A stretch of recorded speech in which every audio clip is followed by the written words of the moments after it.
Hello, everyone, and thank you so much for joining us tonight for a call for healing.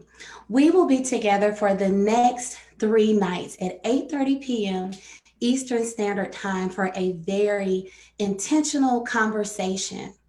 The intention of the 3 days and this experience is to provide a safe space to respect, honor, hear, and process the raw truths, the transparency, and perspectives of an intimate group of thought leaders who have each stepped up to use their voice for healing and for change.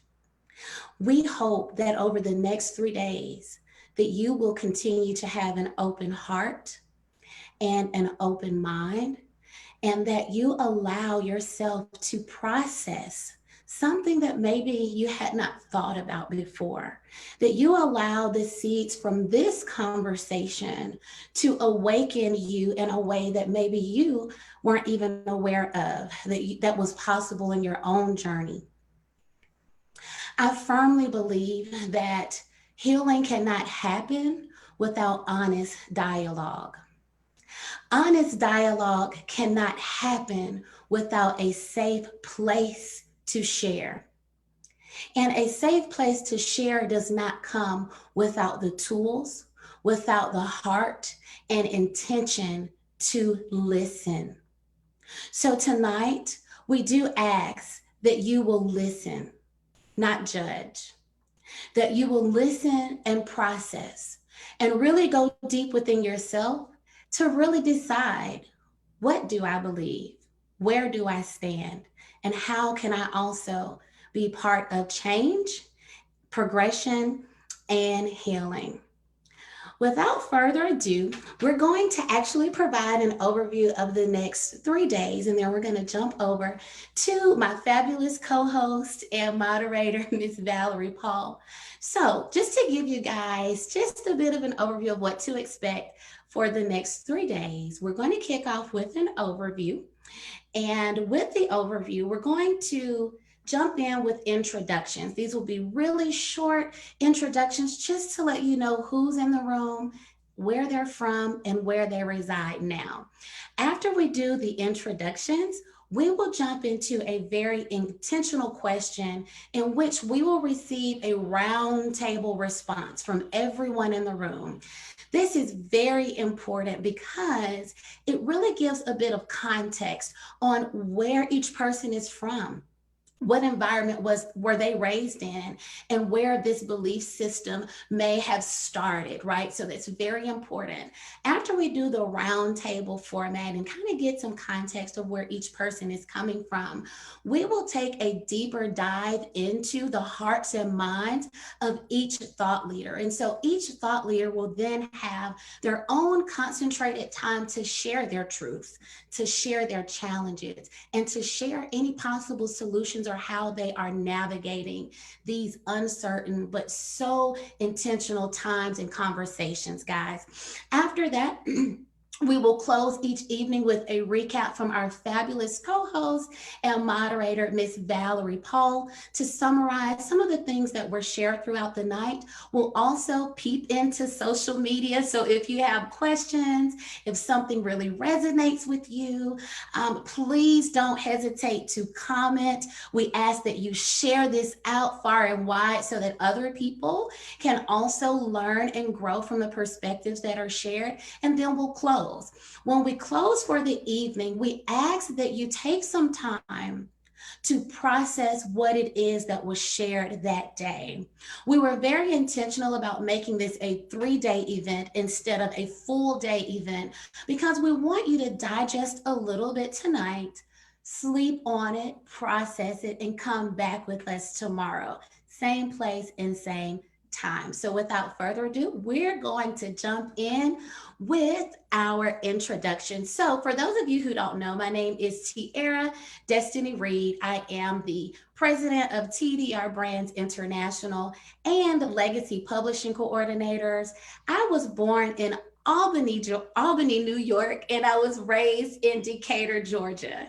I am here hosting this event tonight, just in hopes of connecting you guys. And I'm going to turn it over to my co host and moderator, Miss Valerie Paul. Thank you, Tiara. Good evening to everyone. My name is Valerie Paul, and I was born and raised in Orlando, Florida. I currently still live in Orlando, and I have 23 years of leadership development for a global hotel company. It's so nice to be your co-moderator this evening, and I'm looking forward to the conversation. Thank you, Val. Next, we have Dr. Maureen. Dr. Maureen, if you could unmute your mic. Hello, good morning from Pretoria. It is actually Wednesday morning, when we started at 8:30, it is 2:30 a.m. for me. I'm from Pretoria, South Africa, international lawyer, executive coach. I teach leadership, and then I'm also a gender activist of many years of standing. I continue to be involved on issues of social justice.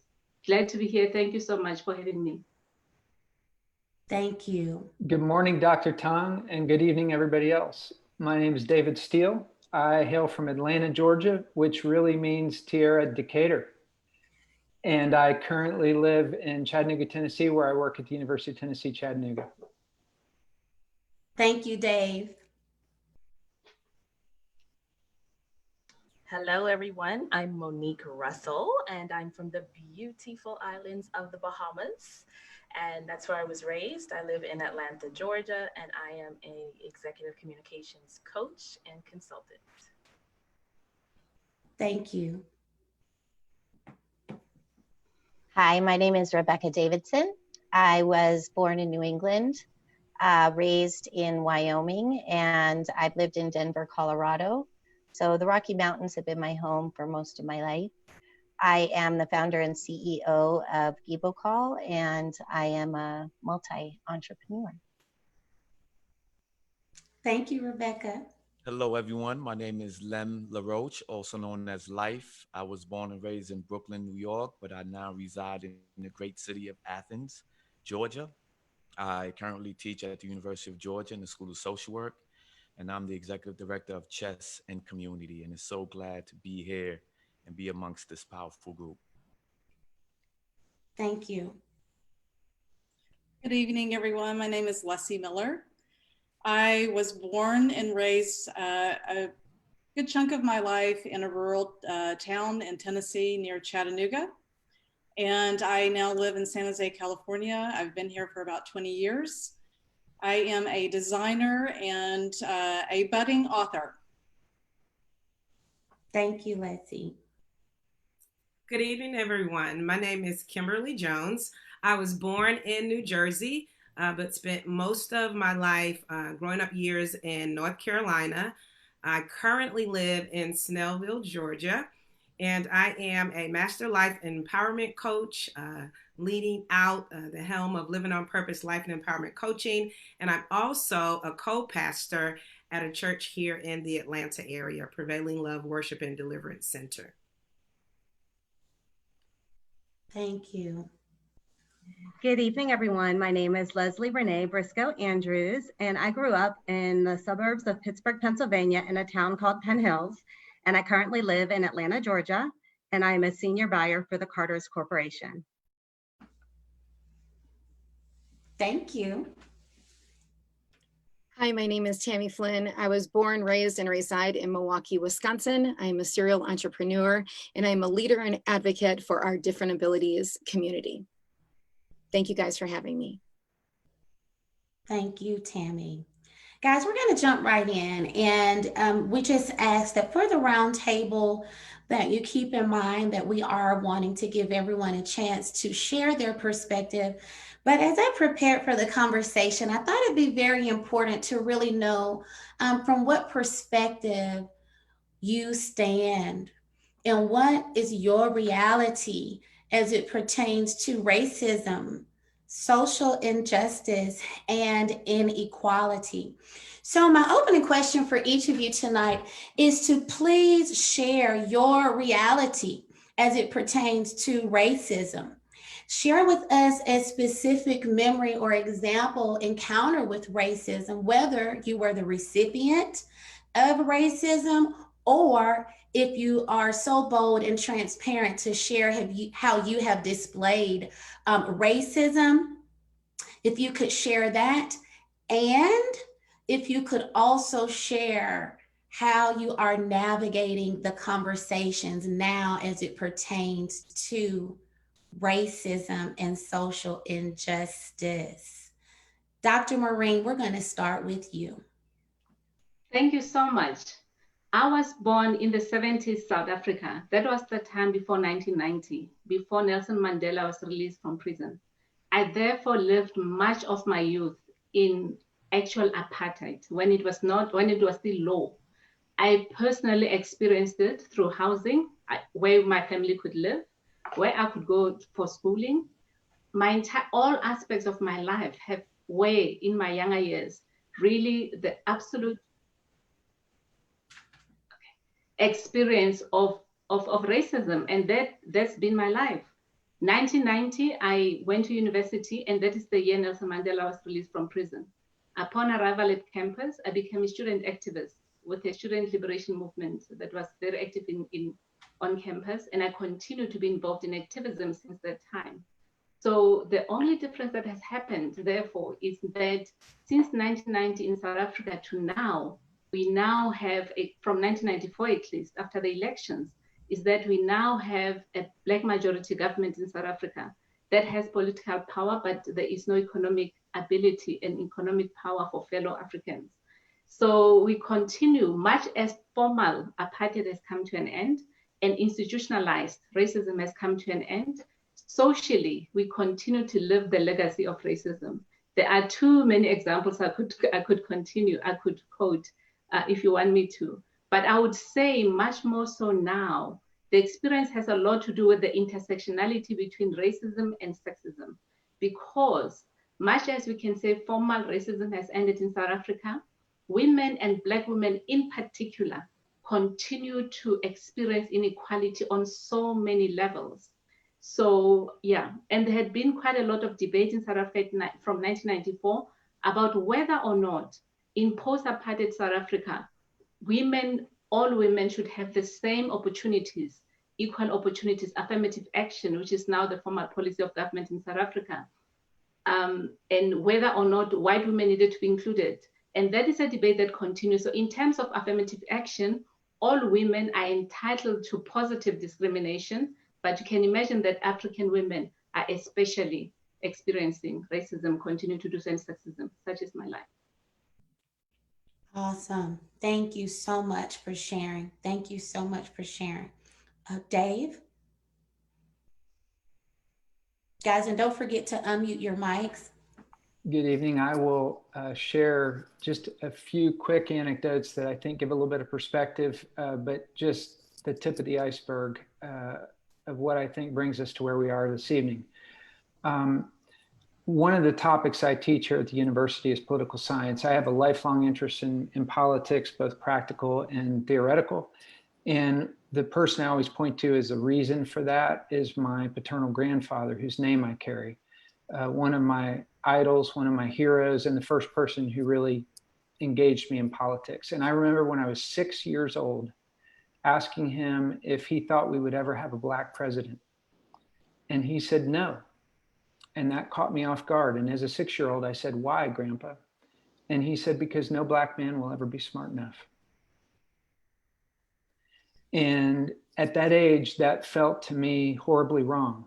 But everything I knew to be true was that my grandfather was like a god to me. And I didn't have it in me to argue with him.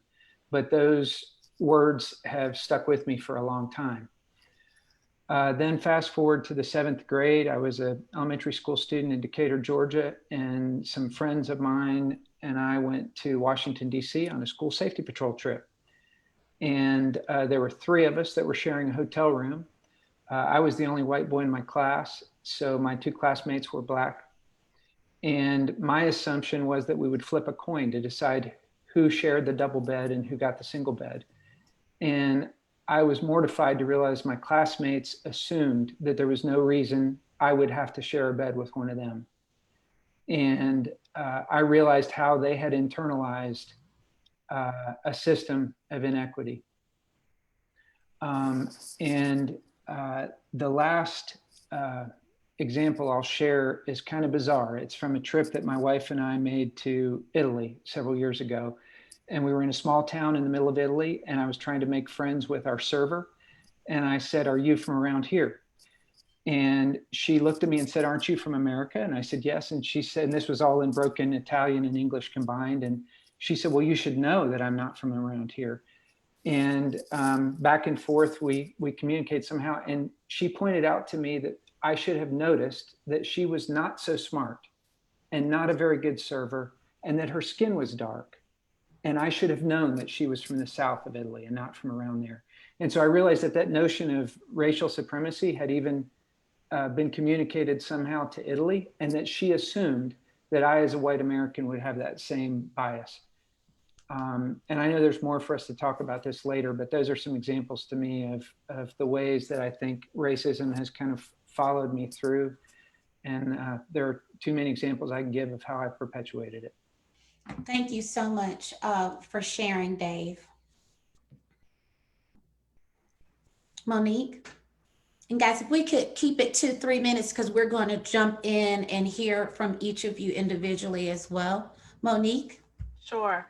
David, that was just so Powerful. moving. Yeah, thank you for sharing that. And just piggybacking off of what you said in terms of internalizing the young boys that were with you, I know within my own story, growing up in the islands, colorism is very, very high. And for a long period of time, I didn't even know that I did not like my Black skin. I didn't. I actually bleached my skin when I was younger. You probably wouldn't be able to tell that. But just internalizing, wanting things, didn't like my nose, didn't like the way I looked, just internalizing all of that until fast forward later, I learned a new way.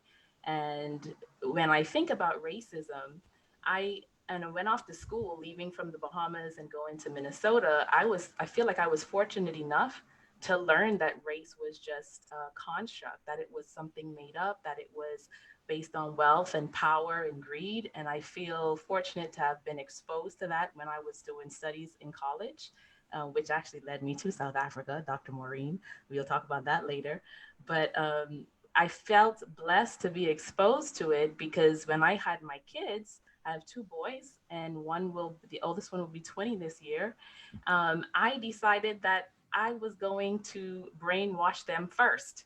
I wasn't going to expose them to, all of the things that were planted subconsciously and unconsciously. And then when I think about the whole aspect of experiencing racism, I have many, many stories, but one that comes up immediately for me is in my role as a mother, when I've had to advocate so frequently for my beautiful Black boys, and just advocating for what is basic and what is required in the school system.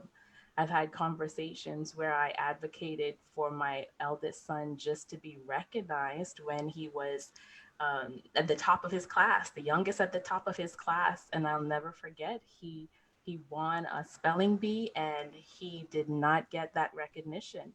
And I had to go to the principal. I talked to him about it. He said that he would do it. I went the next day. It didn't happen. Just following up on basic recognition.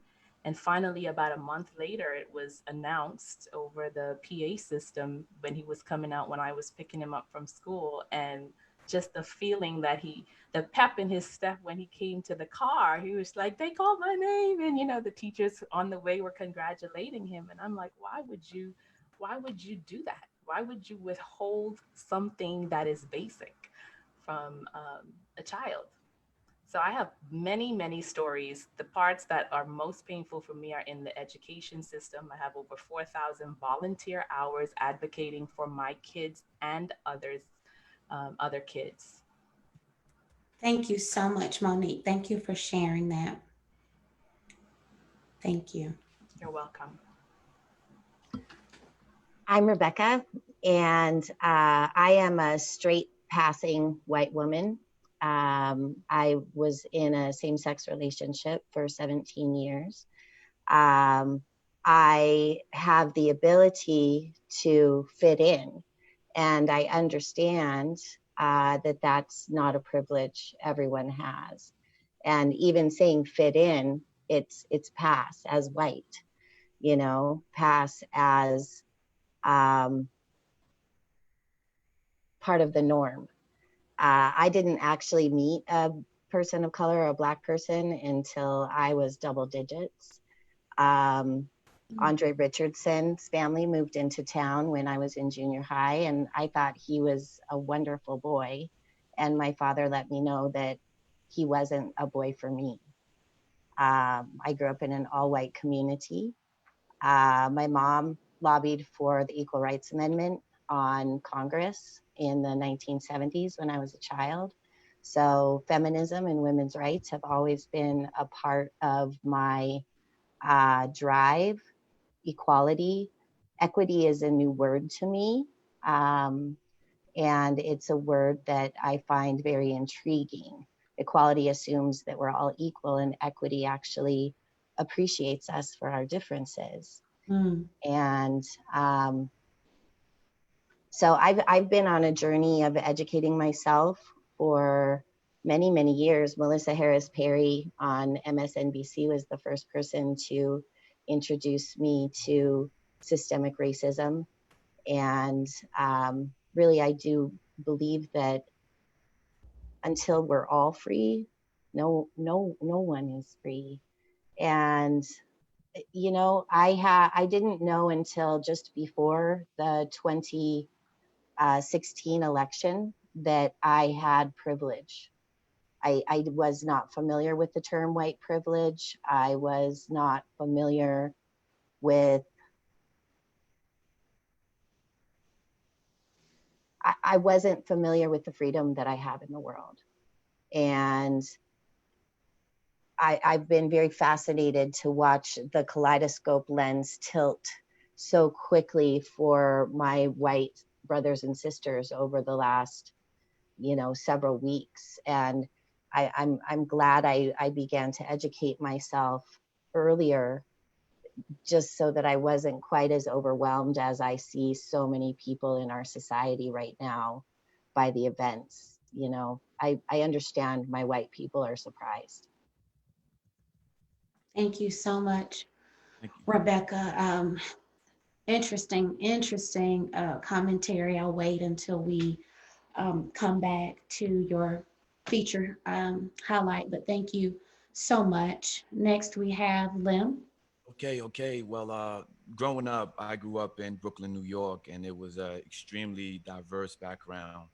I grew up in a community, and my father was, Panther, so I grew up with racial pride, right? So we grew up, you know, recognizing that Black was beautiful, understanding that at the core root of who I am and who we are as a community. So it wasn't until I got a chance to see the world outside of my internal home or my internal community dwelling that you began to see that there were different mindsets and the self-hate that people have towards themselves.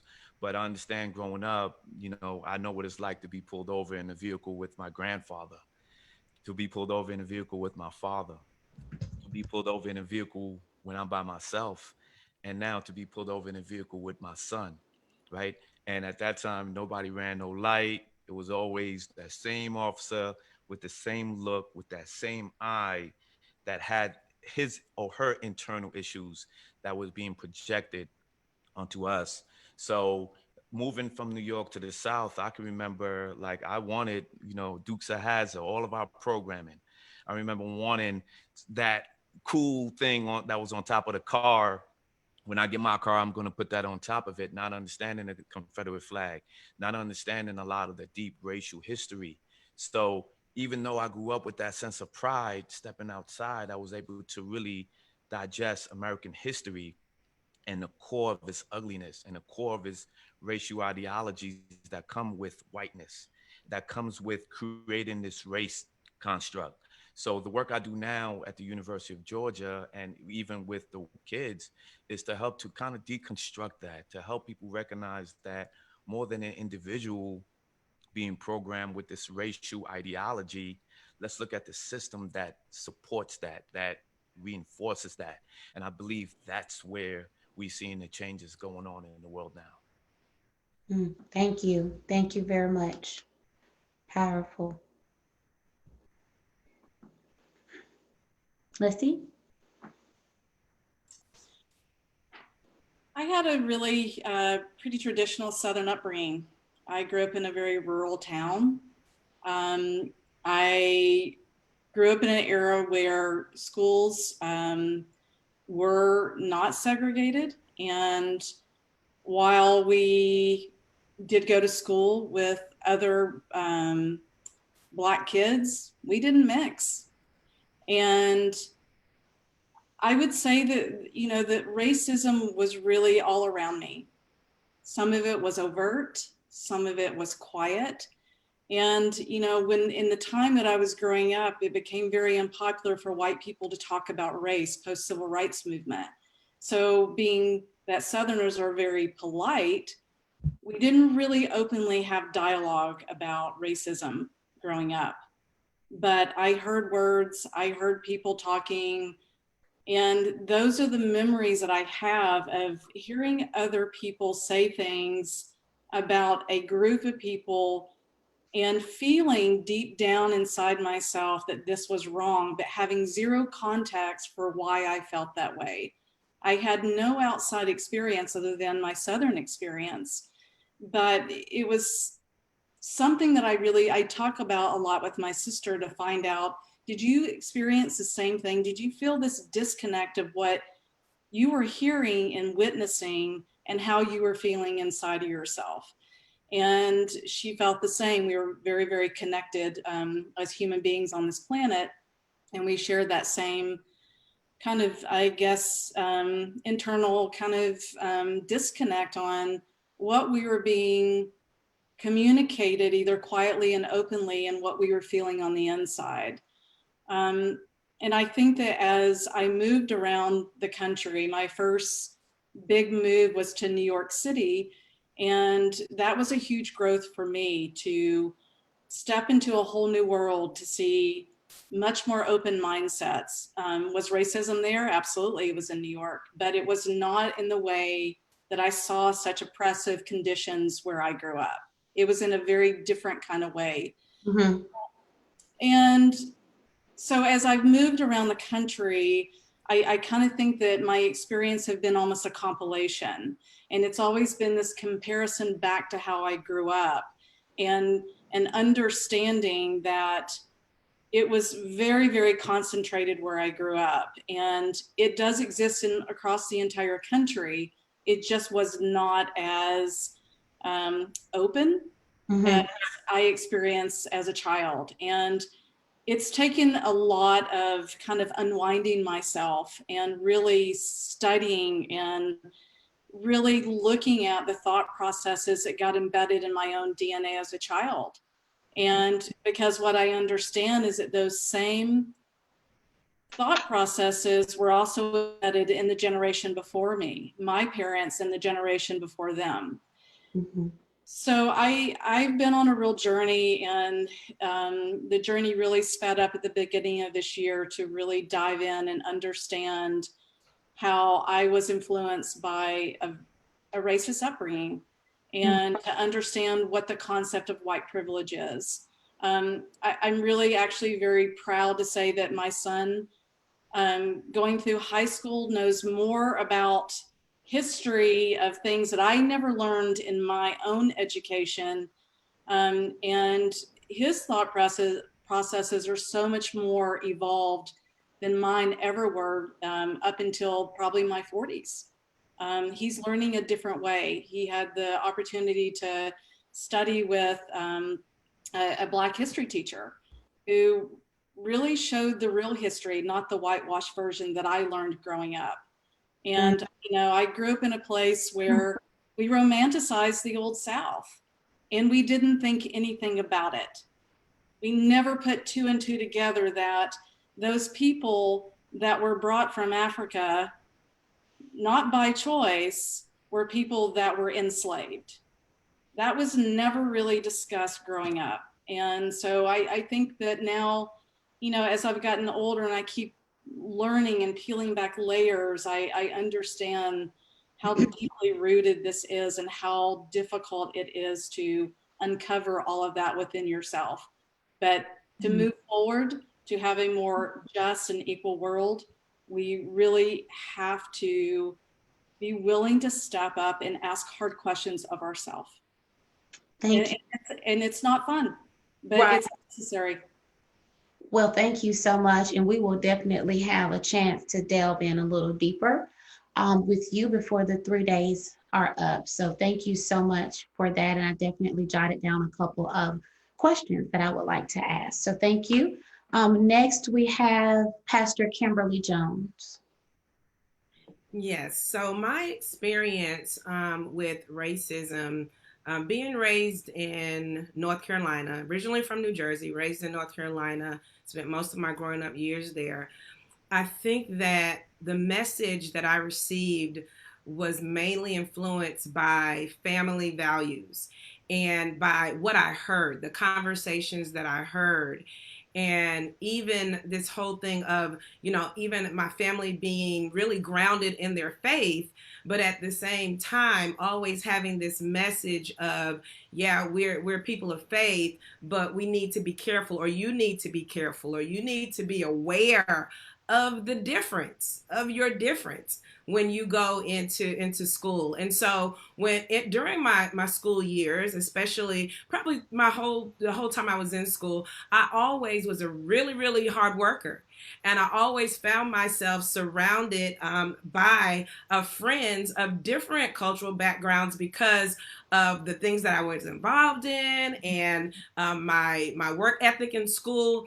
And sometimes in those situations, what I noticed was that even though I was gifted in the gifted and talented classes and in the higher achieving classes, there was always this underlying message of, you know, you're still who you are, and you still have to work harder to achieve and to gain some of the very same accolades or opportunities that some of my counterparts, my Caucasian counterparts or white counterparts in school, some of the privileges and advantages that they got, I saw that it was harder, that I had to work harder.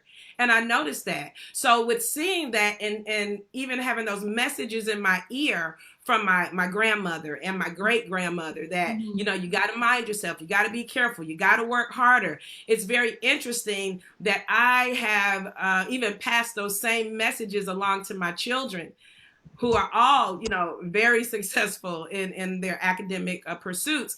However, I tell my son, he's 19 now, that you have to work harder. You have to be on your game. You got to be aware of what's going on around you. And so it's kind of this thing that has been passed on generationally that really shows up now. Now, as far as how I'm navigating in this season is, again, my faith plays a huge part in how I approach this topic and the conversations that I have. And it is my determination in this season to have dialogue and create conversations in my community, my realm of influence, my sphere of influence, especially in the world of faith and Christendom, that we have really transparent conversations and that we are very aware and that we're not ignoring the issues at hand, but being open to the conversation.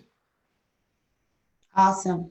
Thank you so much, Pastor Kim. And definitely spark some follow-up questions all of you guys have. So my paper is full. Each of you, I have questions and I'm like, wow, okay, we are moving right along, but I might need you guys for 3 weeks instead of 3 days. So don't be shocked if you get follow-up emails from me.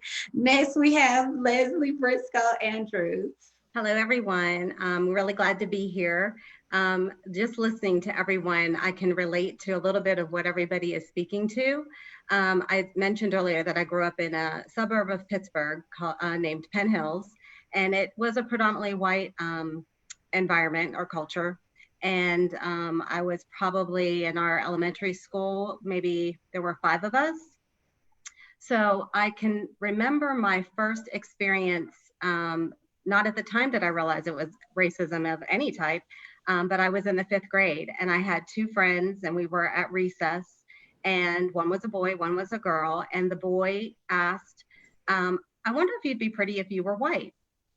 And my girlfriend said, no, I like her the way she is. And I just thought, what are they talking about? And I remember going home and having a conversation with my parents, and my mom really kind of sitting down and explaining to me a whole conversation about race. And I was probably 10 or 11 years old. And I would say my second experience, like I said, my high school was a predominantly white high school. The kids that I grew up with, we were like brothers and sisters. We were like family. We had known each other since kindergarten. So I never really remember any racism from the people that I went to school with. But I remember when I was a senior and I was ready to go to college, I remember going to speak with my guidance counselor. And I went to Penn State University, which is a large university. And my guidance counselor kept trying to talk me out of going there. He said to me a few times, well, don't you want to just stay somewhere close to home, maybe a smaller school? That might be too much for you. And at the time, I didn't understand what he was trying to say to me. It took me a while to realize that he didn't think that I was capable of it. It didn't matter that I was a straight A student, that I was on the high honor roll, that I had performed, I was in the National Honor Society. But I've always been super competitive. So the fact that he told me I couldn't made me want to do it even more. So I went to Penn State, and again, a predominantly white university. So I think at the time we were about 3% of African-American population at the school. But again, no real issues. I met probably some people there that I was the first Black person that they met. And I've always been very patient. And because I have worked and lived around a lot of white people in my community, it wasn't strange for them to ask me questions. And I realize now that I have always kind of been a teacher and someone that was trying to explain my culture, why my hair was different, why I didn't wash my hair every day, all the different questions that I would get. And as I fast forward now into the industry that I'm in, I am again one of the only Black executives in my organization. And right now, with all of the things that are going on in the country and all of the racial unrest, again, there are a lot of questions. And like Pastor Kim, faith is the core of who I am. So I rely on that each and every day. And I realize that I have to lead by example. And through this situation and all the things that are going on right now, from COVID and how that has affected the Black community to now all of the racial unrest and everything that is going on, I find that my coworkers have reached out to me to ask questions, to seek understanding. And I realized that my role is to share that information. I could have a chip on my shoulder, I could be mad about it, or I could listen. And I always say that it's very important to listen to learn and to learn to listen. So that is really, that's been my experience and how I'm embracing the situation as it is right now. Thank you so much, Leslie, for sharing that. And I learned something new about you as well and jotted down a couple of questions. And last but not least, for our quick roundup, we have Miss Tammy Flynn. Hi, everybody. And I'll keep it short this time till my time on day 3. But I feel like I might bring a little bit of a unique perspective from this. Born and raised in Milwaukee, Wisconsin. And if those who know that Milwaukee is the most segregated city in the United States of America. And so growing up here, we have this viaduct that I'll tell you about. It's our 35th Street viaduct. And growing up, that is what separated us by culture. When you went to one side of the viaduct, which meant you were on the north side, it was all African Americans, Black, whatever you'd like to say. And on the other side, there was the population of Polish, Caucasian, some Germans, and then a mixture of the Puerto Rican population and Mexican heritage. And then we have an east side and a west side, but there was no integration growing up as a young girl. And thinking about it as I listened to all of these amazing leaders and the experiences that they had growing up, around me, outside family members, not my mother and father, but outside family members, friends, I would hear terms that are used, the N-word, you know, racist terms used, you know, if you go over the viaduct and categorizing those, you know, the individuals by that. But myself in my house, I was raised as if, you know, we treat others the way we want to be treated. My father never allowed us, you know, to say any vulgarities about anyone in any heritage, and their, you know, their backgrounds, and neither did my mother. And so as a young girl, even though I was in the most segregated city in the United States of America, I never had someone of color in a classroom. I never experienced that around me of my direct family putting those things upon me. And so as a young girl, I really looked to do tons of volunteer work and philanthropic efforts. And so, you know, which I can talk about on our next session, which led me into working on our north side of Milwaukee as a teen. And that's something that my family really had a lot of caution, because I was working in a facility that I was the only white person that was there as a teenager. And so, especially growing up in such a segregated area, it made for very interesting conversation, but one that I never let influence me. So I won't go into those things. We can go into, because I know we want to get to the next people, but I just, you know, it's a completely different perspective. It kind of being reversed, and me and Tiara, we talked about, you know, that already. And so I can't wait to bring that to the table the next time we chat. Thank you so much for sharing it, Tammy. You went into a lot more detail today, which sparked a couple of very interesting questions that I have. But I will wait until you have the floor. And I just want to make sure I maximize the rest of our time. Thank you to our social media viewers. Thank you for each of you who shared this out on your wall. If anyone is watching, please go ahead and share it out. There's lots of comments that are coming in. We don't have questions just yet, but reactions to some of the things that are being shared. So thank you so much for your transparency and vulnerability. Dr. Maureen, Tong, I would like to jump over to you. You raised some very powerful issues, and there were more issues and examples than you could name that really stood out for me today, even with the laws changing. You're like, there's so much injustice today. One question that I have for you is just to kind of bring us into one of those most painful or challenging experiences that you've witnessed personally, that you've seen personally or witnessed personally. Bring us into that world, your world, and also please share with us how you are navigating these conversations right now, as there's so much focus and highlighted awareness on topics that have happened for hundreds of years. Thank you so much. You know, I guess the time I grew up, I'm in my 40s now. So I've lived half my life during apartheid, and now the next half in post-apartheid South Africa. As a student activist, I personally got arrested for activism. You know, we would go out and obviously protest and within our sphere of influence as student activists, and we do a lot of that. And so when you get arrested, and especially in the early 1990s South Africa, much as there would be political conversations out there about, you know, the country's changing, all of this is changing, but my personal experience with officialdom, or at least with the justice system at the time as a student, you know, obviously it was not as bad as during the times of your Mandela and Bikos, etc., because there was a move in the country for things to change. But I certainly have experienced, you know, the justice system in a very negative way. And I was a law student. And that is one of the reasons why I went into law, because in my own community, you saw so much injustice happening. My brothers were arrested twice. And that motivated me to say that my contribution in the new South Africa is going to be from that point of view. And I studied human rights. So that's mostly been my experience.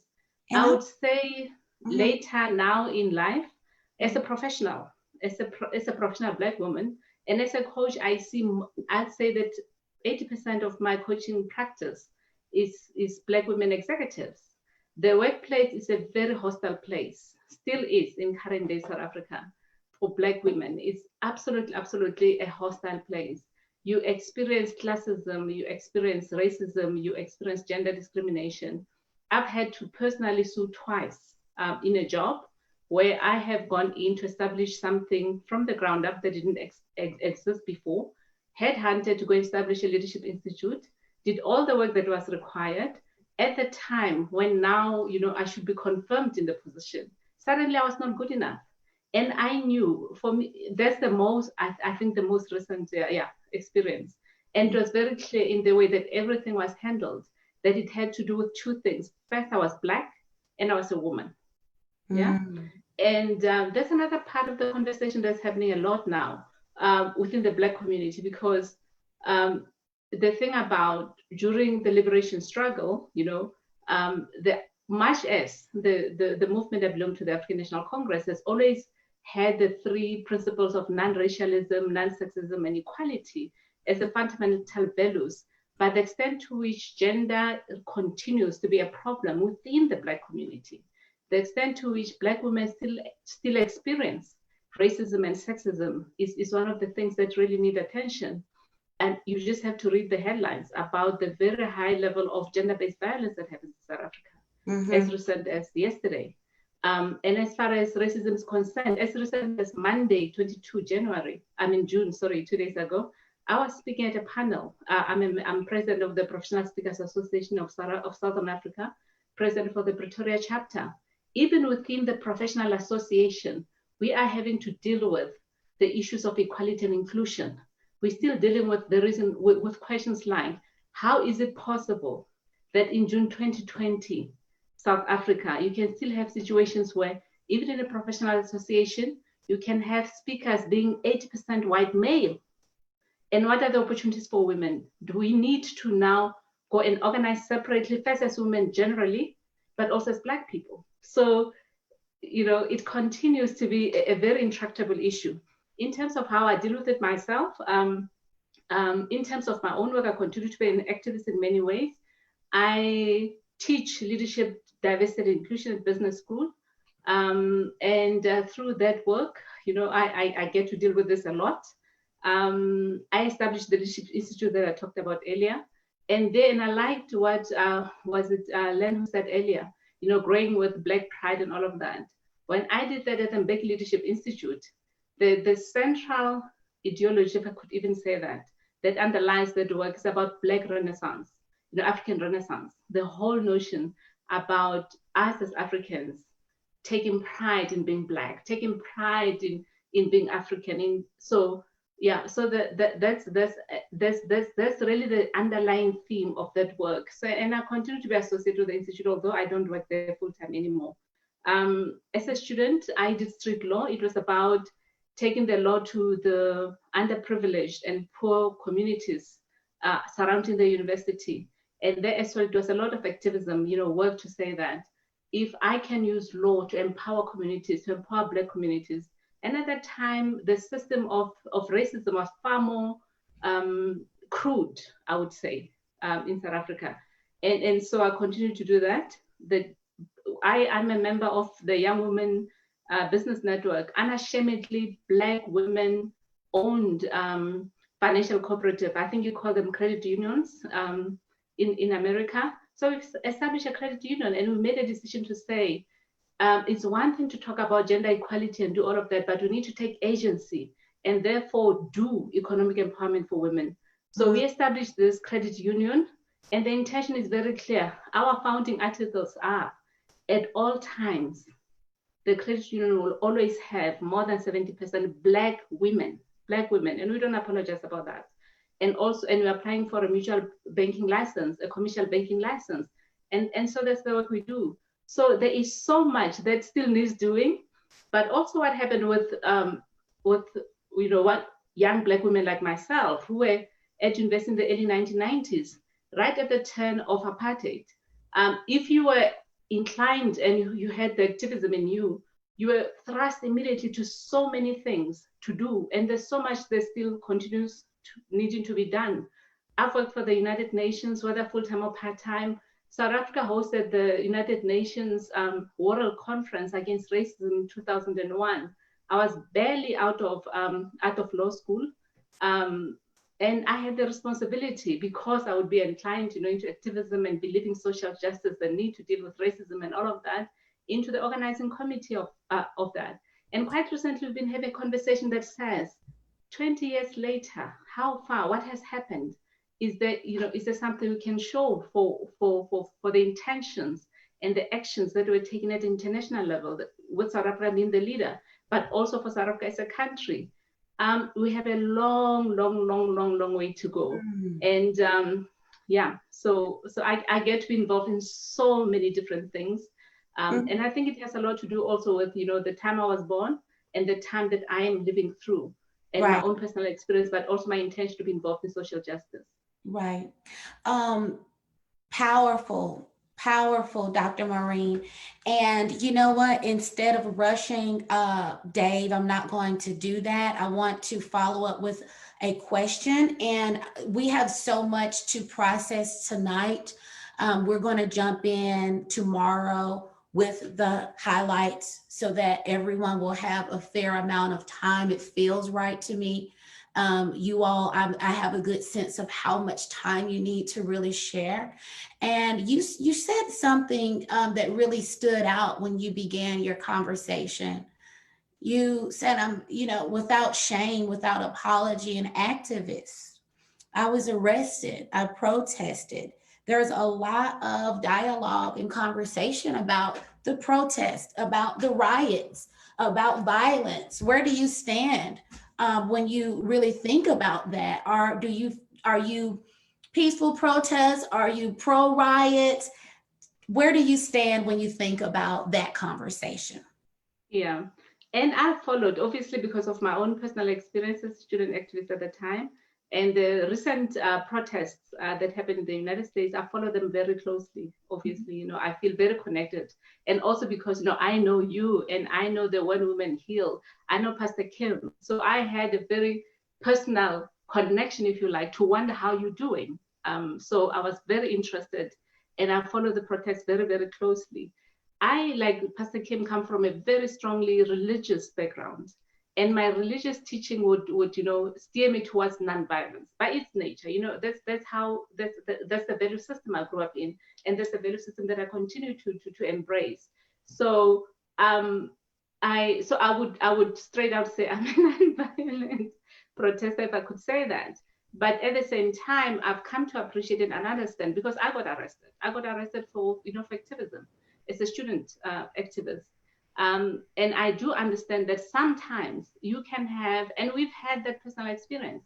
You start out with a protest that is completely intended to be peaceful. Absolutely, the planning, we would do that. We would go and get, the permission, because I think it's the same in the United States. Before you can protest, you need to go and get permission, obviously to get the law enforcement to lay out the roads where whoever would. So we do all the preparatory work, and we would do it by the book.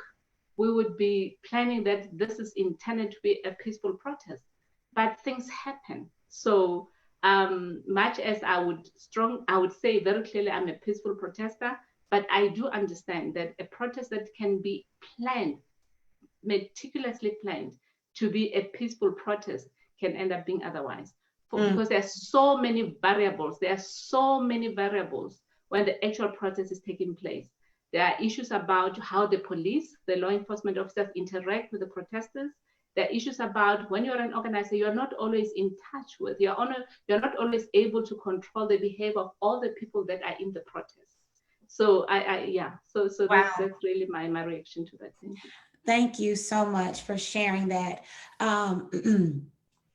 Thank you for sharing that, Dr. Maureen. You've given us a great perspective to consider as it relates to faith, protesting. You know, you start off with a peaceful protest and how there can be triggers, there can be responses to behavior that's and treatment that's coming to the protesters. And now it's, you know, becomes something greater, becomes something else. And so thank you for sharing that. I'm going to actually turn it over to our moderator and co-host Val. She's been interacting with social media. There's a question for you, Dr. Maureen, and then we're going to get ready to wrap up for the evening and process. It's been a lot and a powerful first night, and I really would like for us to be able to just process what we've heard tonight. So Val, I'm going to turn it over to you. Fantastic. Thank you so much. Wow. Ooh, there is so much to process with everything that we've heard, but what an amazing group of people. The power in sharing our stories is absolutely priceless. And so I want to share with you what's happening on social media, because there is a whole lot of activity. I can't even get to it all, but so many people are so honored to be here. I'm just going to take an opportunity and just share what they're saying really quickly. Cynthia Michael Wallace says, I truly appreciate the transparency. Rachel says, safe spaces. Sorry, Rachel, I think it's Paria, I hope I'm pronouncing that right. Safe spaces and tough conversations are so important, she says. We even have a thank you to Dave for pointing out some of the subtle assumptions that are not always openly talked about. There's a question specifically here for Dr. Maureen. And Dr. Maureen, you mentioned the credit union in your story. And so I'm not sure if you're at liberty to share with the audience, but someone is very curious to know the name of that credit union. Okay, thanks. It's called, we call it in terms of our own terminology, it's a financial cooperative. It's called Young Women Business Network, YWBN, Corporate Financial Institution or Financial Cooperative. Established, we got our, so you do it at two levels in South Africa. First, you get the license, or at least in terms of what we want to achieve eventually anyway, because we'd like to have a commercial banking license. So we had to first get the license to do the financial cooperative itself, first and foremost. And that we got already in 2015. And 2 years ago, we then submitted, we then had to, satisfy a whole lot of regulatory requirements.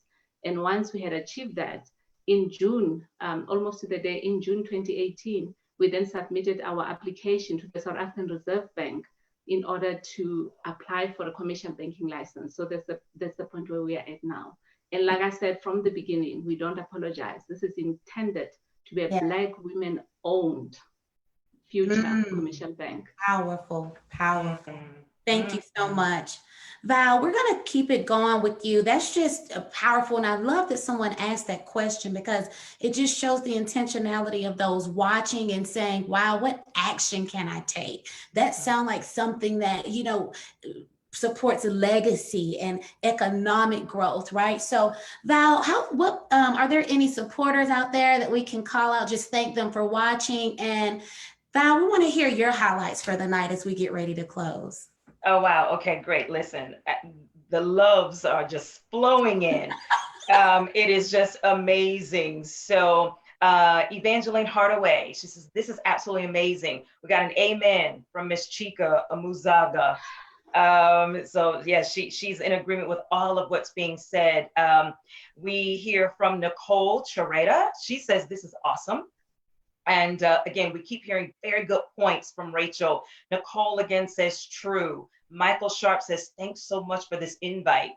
And again, we're hearing, I agree, so very well. So our social media audience has been completely engaged tonight. And that's, I know, Tiara, was the idea, right? To bring all of us together to create an environment where not only we could hear some powerful stories, authentic stories from such amazing people, but hoping that these stories inspire everyone out there to share their stories, right?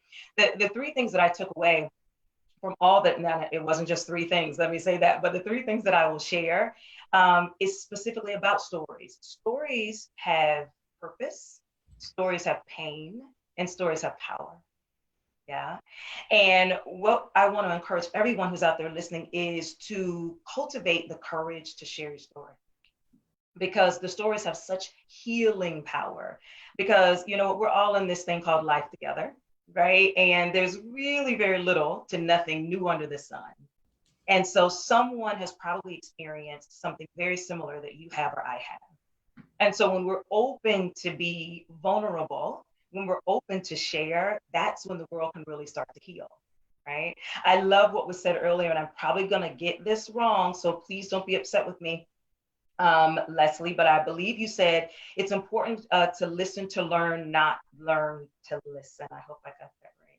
And that was something that was that came through the feed as well on social media. So that was a powerful statement, because so many times what we do is we tend to seek to want to be understood, right? We tend to talk, right? So that we can be heard. And the true value of healing and seeing a better tomorrow is to be open to listen, to seek to understand first, right? And then that way we can lock arms, we can really share our ideas, collaborate, and really do this transformation, this work, and what will make for a better tomorrow together. So I am so elated to be in this space with all this brilliance. And so thank you, Tiara, for allowing me to co-moderate with you, and I'll turn it back over to you for tonight.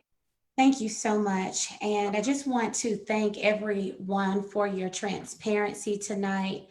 My heart is full. I'm a little emotional. I was just looking at the list of names and really processing what stood out to help me better understand you, to understand you as a person, a human being, as an intentional thought leader.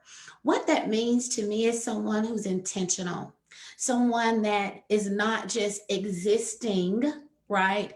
And not just surviving and navigating, but being intentional about every experience and encounter, and being intentional about processing what's happening. And so I know that it's no coincidence that we're all in this together. And I know it's no coincidence that those who are watching live and who will watch the replay will hear exactly what they're meant to hear. I want to thank you, Dr. Maureen. The activism, your role in activism and protesting stood out to me tonight. I'm processing that. I'm envisioning you out there as a young girl, taking that risk, speaking up and saying, hey, equality, I want to take action. Dave, what's resonating with me is your hero, your grandfather who you looked up to. Our heroes can't do any wrong. So what they say is usually, that's it, that's gold, right? That's what you live by. And so I hear so much courage to hear a different conversation today. Can't wait to follow up with you on that. Monique Russell, your self-love journey, definitely processing that and how you've evolved as a woman to go from what Lem would, refer to, or we think about sometimes self-hate that's taught as it pertains to race or our features. And so many women have shared that with me privately. And so Monique, your transparency with that and your willingness to grow and heal through that, beautiful. I'm processing that. Rebecca, I'm processing the reality of you saying and acknowledging that you could pass as a white woman. You could be welcomed in so many environments as a white woman, but you also shared that you were in a same-sex relationship. And when we spoke privately, some of the inequality and injustice that you've experienced. So I'm looking forward to hearing more from you, Lem. What really stood out was the pride that you were raised with. Black pride, even though the outside world would teach you something so different. You were taught pride from birth. And how powerful is that even to watch you today? I see those seeds blossoming and impacting so many lives. So thank you. Lessie, really hearing your environment and foundation in the rural South, and not being allowed to really intermingle and integrate. In my mind, I was thinking, like, did you want to? Did you have friends? Did you sneak and have friends, or did you not want to have friends?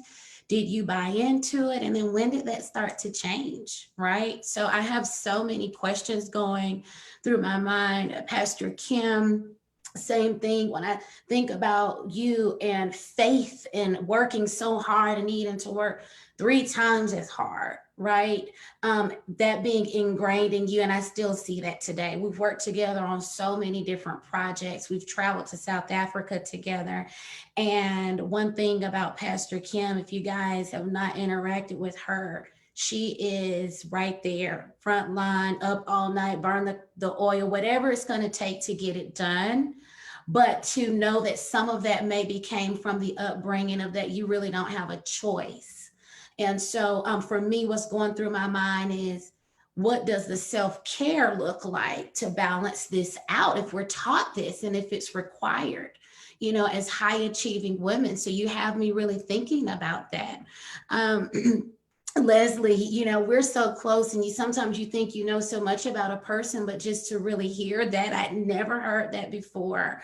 And to have your friends say, no, I like her the way she is, and you not even understand what the conversation was about. To me, I think that was a beautiful example of love, maybe where one little girl was taught something different at home, and then another child was taught something different to question race, or say, I wonder what you would look like or be beautiful as a different race. To me, it boils down to something that Lem and I spoke about privately, and I'm going to keep it short just to be respectful of time because we're a few minutes over, is that what are we teaching our children?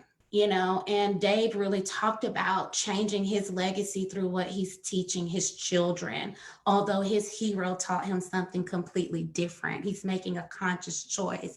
So Leslie, thank you so much for bringing that topic up, because it really does boil down to what we're teaching our children. What does love look like at a young age? What does equality look like? And then Tammy, so curious to hear, like, there was an invisible border that you speak about. And then for you to end up on the opposite side of the border as the only white woman, curious to find out why. Was that a desire? Was that the option? Like, really understanding the curiosity behind why you did that. Were you fearful? You know, were you in that situation because you were the minority in that setting? What did that feel like to you? What were those conversations like with your parents? You talked about the N word being used all the time. My gut reaction was, did you use it? Have you used it? That's what's going through my mind. It's an honest question. Do we speak and behave the same in public as we do in private around those people who say it's okay? Or, and if we do, or are we silent and we're condoning it with our silence, right? Those are my real questions. That's what I want to hear about. And so what we're going to do is we're going to close for the night and ask that you process what you've heard today. And we will come back tomorrow, same time, same place. We ask that those watching, please write any questions you have. The thought leaders have been so courageous and so generous with your time. Thank you so much. Thank you to everyone watching. Please share it out. Please be intentional about processing what you've heard. And please join us tomorrow as we continue for a 3-day conversation on race, social injustice, and equality, 8:30 p.m. Eastern Standard Time. And thank you so much, Valerie Paul, for doing an amazing job entertaining the social media community and also being an active listener with our thought leaders tonight. We'll see you guys tomorrow. Bye.